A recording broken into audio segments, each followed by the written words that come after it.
Today we'll be revisiting transformations that we learned a little bit about in the first semester, but we will be looking at them in terms of quadratics. Thankfully, everything that applies to linear transformations and the generic transformation rules that we already learned is exactly the same for quadratics. So if we look at these quadratics pictured here, and we compare them with the parent function, remember the parent function is just y equals x squared. So it's the most basic parabola where we have a y-intercept at the origin, which is also our only x-intercept, or 0. We have like that, and the y value changes as the x squared value changes. So we have like 0, 0, 1, 1, 2, 4, 3, 9, etc. And then we have the mirror image points the other direction. So what we want to see today is how transformation rules affect this generic parabola and change it into other shapes like these. Because any parabola that exists, any quadratic, can be expressed as just a transformation of that original parent function. So even though these all may look quite different, they're all just versions of the exact same thing. So A, you can see that this one is facing down instead of up. So just like it was for lines, we would call this a vertical reflection, or we say that it is reflected over the x-axis. It's also narrower than a normal parabola. So you notice that when we go over 2 units, the normal one would have grown by 4 in the y direction. So this point right here would be hit by a regular parabola if we just flipped the parent function over. So this one is also narrower by some factor, but for now we won't worry about that. And narrower we can represent with the word narrower. It's similar to steeper, except we don't have steepness for a curve like we do for a line. So narrower, which is a vertical stretch by some amount. The second one, we see that when we go over 2 and up 4, we should hit this point, but this one is wider than our parent function. So it has a greater width, which means that it is vertically compressed. So it's basically been squashed down and made wider, like you stepped on it and it kind of like grew to the sides. This one down here, but both of those still hit the origin, right? They weren't moved at all. This is the first one we see that's actually changed locations. So our origin is no longer our x-intercept. Instead, we've moved 4 units to the left. So this one would be translated left 4 units. And let's see about width. So if we go from 4 to 2, so we go over 2 and up 4, we hit that point perfectly. So it's not vertically stretched or compressed. It's just translated to the left. This last one, our origin is here, so this is moved to the right 4 units. So translated right 4. And it's also translated up 2 units. Then if we go to the right 2 and up 4, we hit that point perfectly, so it's not stretched or compressed, it's just right 4 and up 2. So all of these changes should seem familiar to what we've done previously. We're going to look at how they apply to vertexes or to parabolas like this, and we're going to see how the transformations give us a different form of the quadratic equation called vertex form. Vertex form is incredibly useful. It's arguably the best way to represent a quadratic. It's the easiest way to graph it and to read a graph. So you could think of it as being kind of like the quadratic version of our slope-intercept form, where it's like the most useful version of a quadratic equation. And you'll notice that in this equation, we see these letters A, H, and K. Hopefully, those are familiar from when we did transformations before. So we had 4 letters that we used to transform a function. We have A, B, H, and K. B controlled the horizontal reflections and horizontal stretches and compressions. But for quadratics, we're going to ignore B entirely. You could have B, but if you think about reflecting a parabola horizontally, it doesn't do anything because we have symmetry from left to right. So if I have this U shape with an axis of symmetry here, and I flip it left to right, it doesn't change the shape at all. So it's kind of pointless. And then as far as stretches and compressions, any stretch or compression that I can do horizontally, so if I do a horizontal compression like that I could achieve the same thing by doing a vertical stretch that way. So instead of using B, we just focus on A controlling the reflections and stretches, H controlling the left and right, and K controlling the up and down. And together, those create this form we call vertex form. All right, so let's talk about what those three letters do. And the answer is they do exactly what they did before. So the sign of A controls whether there is a reflection. So if A is positive, the parabola opens up. It's the normal orientation of our parent function, like the green one shown right here. If we make A negative, though, then it opens downward, and that would be like this blue one where we have negative x squared. So a negative in front doesn't stretch or compress it, it just controls the vertical reflection, which we also call reflection over the x-axis. So this is the same thing we had previously with transformations where A actually controls two completely different things. So we have on the left in our notes here, the sign controls a reflection, and the size controls the stretch or compression. Or you could think of that as the dilation, the vertical dilation. So that's why it's split here in the notes, is we want to remember that when we describe our transformations, if we had negative 2x squared, we wouldn't say that it's vertically stretched by negative 2. The stretch comes from the 2 part, and the reflection comes from the negative part. They're two completely separate types of transformations, even though they show up together. Okay, so on the right, we have the size of our A value. Normally, A is 1. So for our parent function, we have y equals 1x squared. So it's just growing at the normal rate. If we change the coefficient of x squared, then the graph will look, if A is greater than 1, the graph will look narrower, which means it's vertically stretched. If A is between 0 and 1, the graph will, so if A is a fraction, basically less than 1, then the graph will look wider. And that would be a vertical compression, like it got squashed down. So in our picture here, we can see the middle graph is our parent function, y equals x squared. The middle, or the blue one here on the right, is the vertically stretched, and it looks narrower. It kind of comes in and is squeezed in closer to the y-axis compared to the green one. The yellowish one is the opposite. It's vertically compressed, so it's squishing outward toward the left and right, making it wider. So this one is narrower, and this one is wider.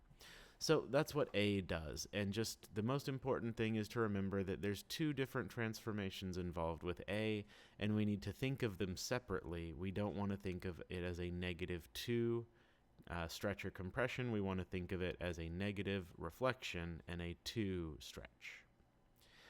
All right, next thing we have is H, and just like it was for linear transformations, H is weird and backwards. So if we have y equals x squared, that's our parent function. If we have y equals x plus something, that's going to go to the left. If we have x minus something, it's going to go to the right. So if we have x plus h, the graph will be shifted h units to the left.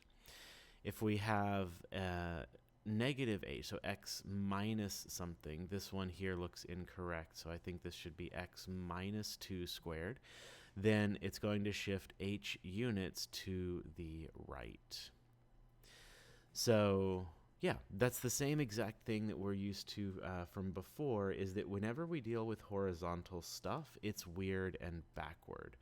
So fortunately, we're not dealing with B this time, so we don't have to worry about the reciprocal thing for horizontal stretches and compressions. All we need to know is that H does the opposite of what it says. If it says X plus something, it moves left. X minus something, it moves right. And something that we haven't really seen in these examples is if you think back to when we did the original transformations lessons, we said there were kind of like 3 steps, and that's still true. So step 1 is we have our f of x. So for the example we just looked at on the left here, we would say f of x is equal to x squared. Then we have a rule, something that transforms it. And we wrote this rule as f of x plus 2. And that rule, whether we're no matter what kind of thing we're transforming, this rule always looks the same. So this rule transforms anything 2 to the left. Step 3 that we see below is the applied version. So our new function, the one shown in blue, is g of x equals x plus 2 squared. So we took the x here and we replaced it by x plus 2, but that entire thing is still getting squared. So here we're only seeing step 1 and step 3 of this process, but the rules that fit in the middle still look exactly like they did before. All right, next is k. So that's our last kind of transformation. K does what we expect. It moves the graph up and down exactly like it says. So if we have plus k, we move k units up. And if we have minus k, we move k units down. So we see our green graph is our original. We add 2 and it moves up 2 units. Over here again, this should be a minus, so we have x squared minus 2. The rule for that, remember, is f of x, and then the minus 2 happens after that. So this is a vertical transformation, so it happens outside of our parentheses. It's not within f of x, but separate off like after it. And this one, our rule is f of x plus 2. So those are our 3 kinds of transformations. We have A, H, and K, and we're going to look at basically all of them together create what we call vertex form. So when we look at this equation right here, y equals x minus 2 squared plus 3, first of all, let's make sure we understand that's the same kind of, it'll just make a quadratic if we multiply it out. So if we wanted to expand this into standard form, we would do this perfect square using the boxes or the perfect square trinomial pattern. We get x squared minus 4x plus 4 plus 3. So then we end up with y equals x squared minus 4x plus 7, and it's a trinomial, it's a quadratic, it's a degree 2 polynomial. We just are using this other form of it, which is more helpful. So we can see from this form here, or this equation here, that we have x minus 2, and then we have plus 3 over here. So this is our h and k. We also see right here that we have a is equal to positive 1, meaning that there's no reflection and no vertical stretches or compressions. So all we have here is a move to the right because h is because it's a minus h, and a move up because it's a plus k. So our parent function normally is centered at the origin. The vertex is right there. But this vertex has moved 2 units to the right, so it's right 2, and then it's moved 4 units up. 3 units up. I was like, it says plus 3. Okay, 3 units up. So those are the changes that we see in the equation, and that moves the vertex from 0, 0 to 2, 3. The vertex is kind of like the there's no beginning, right, because it's an infinite function, but it's like the core of the parabola. It's like the most important point. So we follow it from 0, 0 to wherever it goes. And then since a is 1, to find the next points, we can go right 1, up 1, or right 2, up 4 per our normal pattern of going rise and run squared. Our axis of symmetry moves exactly to where the x-coordinate of the vertex is. So here that would be x equals 2. So notice that just like it moves the opposite of h here, it also, our axis of symmetry moves the opposite of h. So this is the opposite of h. Okay. Find the axis of symmetry and vertex of each. So this is practice with reading a vertex form equation. If you'd like to try these and then check your answers with my work, you can pause and then do that. If not, you can just go through it with me. So we have 3 changes here. We have 3 is vertically stretching the parabola, making it narrower. X minus 2 is moving 2 to the right, and plus 4 is moving 4 up. So our vertex is 2 right and 4 up, which is just 2, 4, because we start from 0, 0 as our parent function. Our axis of symmetry is x equals 2, because that's the x-coordinate of the vertex. The second one, we have 4 things going on. We have a vertical reflection, that's the negative. We have a vertical compression of 1/2, meaning that our parabola is wider. We have x plus 4, so we're going left 4 units, meaning this will be negative 4, and this will be x equals negative 4. And finally, we have minus 9, so that's going down 9 units. So our vertex is negative 4, negative 9. Our axis of symmetry is x equals negative 4. Number 3, we have 2 transformations. We have negative, which is reflection, and plus 3, which is moving up. Notice there's no parentheses here. So this is the same as negative x plus 0 squared plus 3. But, of course, we don't write plus 0 in our equation, so it kind of just disappears, but this still tells us that h is 0. So we did not move left or right at all. Our axis of symmetry, then, is still at x equals 0. But we did move 3 units up, so our vertex moves straight up on the y-axis by 3 units. Number 4, we have a is 1, so there's no reflection, no stretch, no compression, and we have a plus 0 here, so k is 0, meaning we don't move up or down. The y-coordinate of our vertex is 0. We do, however, have a minus 9 here for h, meaning that we are shifting 9 units to the right because it's the opposite of what we see. Here, x equals 9 is our axis of symmetry. Number 5, we have negative 2, so we have a vertical reflection, we have a vertical stretch by 2. We have plus 3, which is 3 units left, and plus 4, which is 4 units up. And we can see all of that on this graph here. So from 0, 0, our vertex went left 3 and up 4 to end up at negative 3, 4.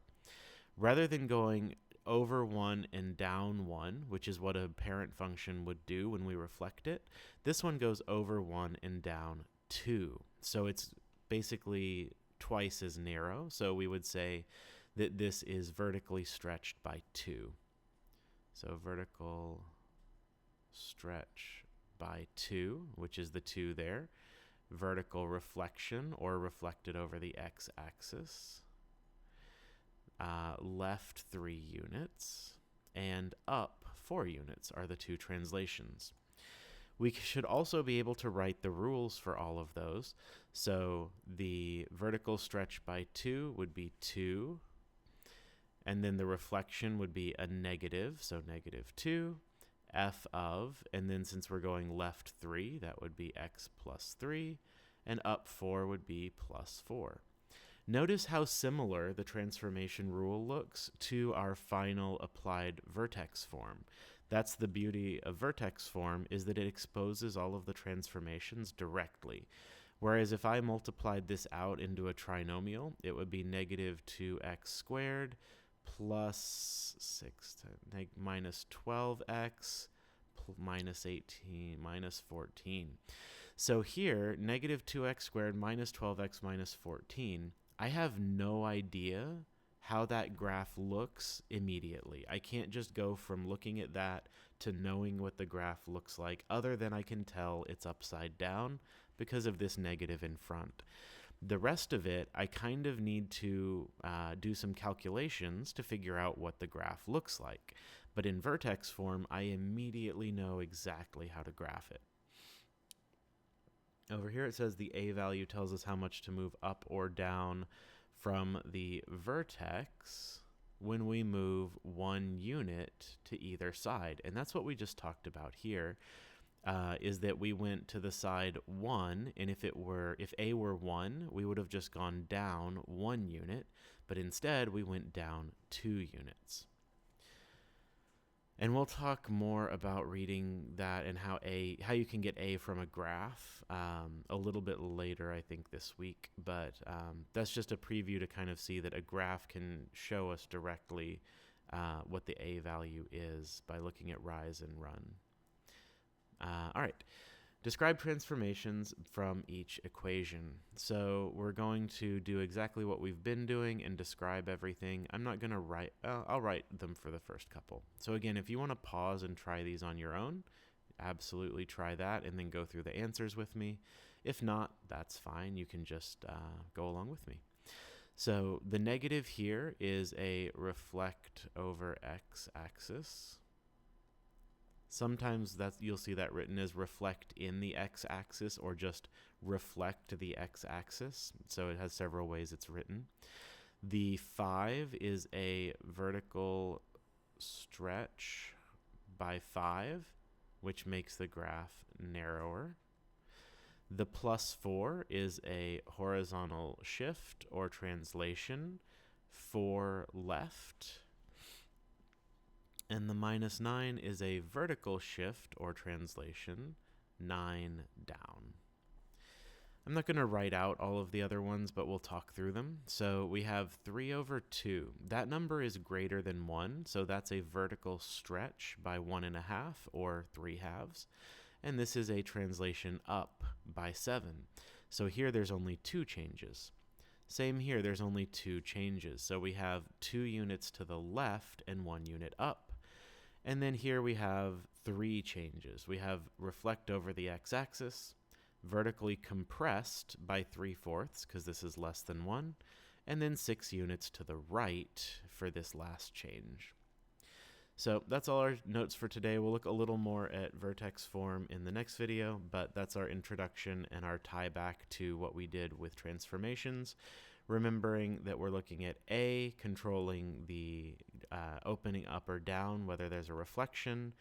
A, also separately controlling how wide or narrow the graph is. H, controlling the shift left and right. And K, controlling the shift up and down.